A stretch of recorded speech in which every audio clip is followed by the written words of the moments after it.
More than 215,000 people are expected to flock to Miami for America's biggest sporting event. And all of those fans come with big appetites. We do two things here. We play and we eat. That's Dayani De La Cruz, or Chef D, the executive chef of the Super Bowl. She's in charge of feeding everyone, from the fans to the players and performers. She runs an army of 3,000 culinary professionals, hustling day and night leading up to the big game. But they're not just serving up stadium nachos. They're also whipping up complex dishes like porchetta and seafood paella, and they're doing it all against the clock, delivering meals across a stadium the size of, well, a football field. We are living on this amazing adrenaline rush, and it's like a bomb just blew in the middle of the kitchen. It feels like we all go to war, we all fight our own battles, and at the end of the run, we come back and we tell the stories about how we made it. So how do they feed all of football's biggest fans?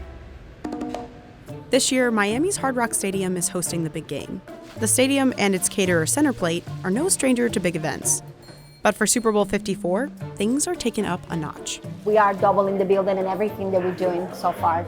50% more staff was brought in just for Super Bowl Sunday, including dishwashers, line cooks, inventory staff, and 35 chefs flown in from all over North America.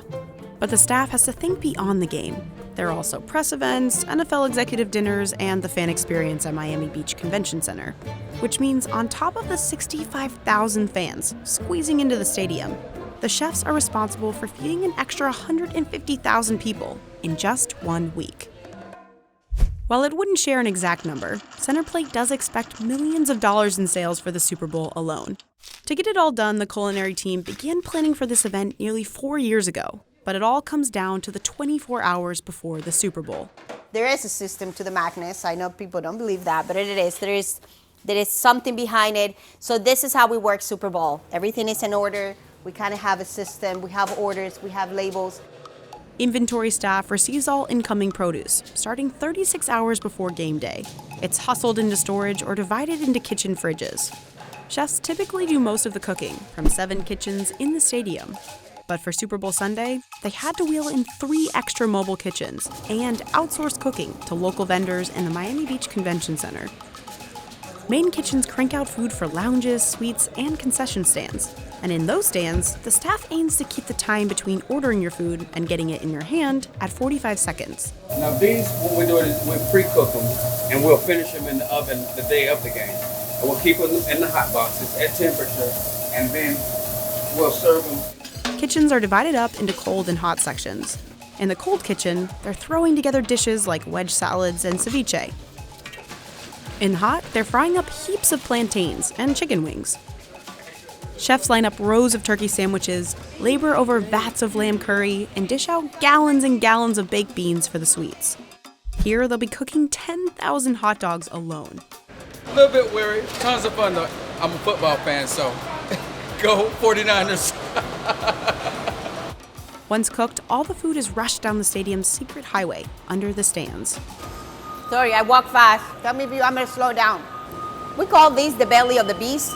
We are walking through what we call our area when it comes to food and beverage. I'm having a coffee macaroon so I can continue going. Anybody who walks on game day should have between 6 to 11 miles.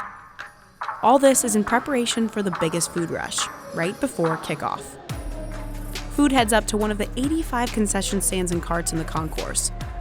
While some stands have small grills to finish up cooking, most rely on deliveries from downstairs whenever they get close to running out. Let's just say that doesn't happen often, but if it does, then somebody calls the radio and then somebody runs really fast. But with the stadium's massive size and thousands of people clogging up the concourse, deliveries can be tough.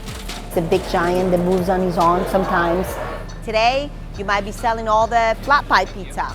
Tomorrow, you might be selling all the burgers. So it's all about readjusting and making sure that we manage the expectation. Upstairs, they're handling smaller tasks, but the same amount of food.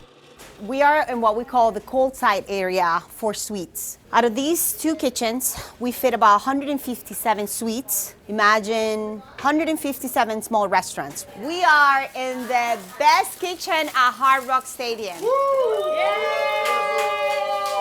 Who is the second Super Bowl? We got two pioneers, 3. Here, they're slicing up cheese and roasting racks on racks of mushrooms. Imagine what you see here and cook for 1,600 people for me. The team cranks out 400 different menu items on Super Bowl Sunday alone. And if one thing breaks, well, If one oven breaks, it's like a domino effect. Something is gonna fall behind. So you can't take anybody's for granted, especially in such a large operation like what we have here. and in this game, the size is the biggest hurdle. At a regular restaurant for a regular day, you might order just 2 cases of lobster tails. Instead of receiving 2 cases of lobster tail, you're receiving 3,000. We just smoked about 4,400, almost 5,000 pounds of pork butts. Right now, actually, I'm bringing about 9,000 cookies, which is crazy. I just called my vendor and I say, I need more cookies. Luckily, Chef D can rely on others to help make the magic happen. She's hired 40 local vendors to churn out everything from 4,000 popsicles within a week to cake pops, cookies, and bundt cakes for the sweets. Working 24 hours a day. I have 4 shifts right now. I have to rent extra refrigeration. This is the founder of Pastries Art, a family-owned bakery in charge of all the desserts for the Super Bowl.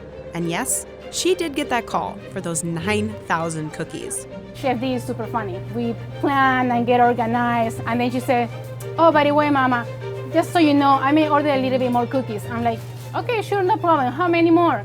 I don't know, about 2,500 more. And I said, "Sure, Chef, no problem. I got it. And then when I hang up the phone, I'm like, "Oh my God, we have 2,500 more cookies."